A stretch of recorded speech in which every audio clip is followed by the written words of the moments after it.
এই প্রেসারটা can set করা হয়, কী কারণে সেট করা হয় ফায়ার পাম্পে একটু বিস্তারিত বললে উপকার হয়। আর এই প্রেসারগুলো কীভাবে সেট করা হয়, কী এর উপর নির্ভর করে, তা যদি একটু বিস্তারিত বলে দিতে খুব উপকার হতো। এটা ডিজেল পাম্পের প্রেসার সেট কেন করা হয়, কী কারণে করা হয় ব্যাখ্যা করলে খুব উপকার হবে আমার। ইলেকট্রিক পাম্পের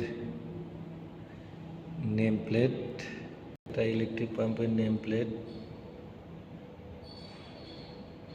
এই হলো ঝুঁকি পাম্পের নেম প্লেট আমার। এটা হলো ডিজেল পাম্পের নেম প্লেট, মানে কন্ট্রোলারের name plate, diesel name plate.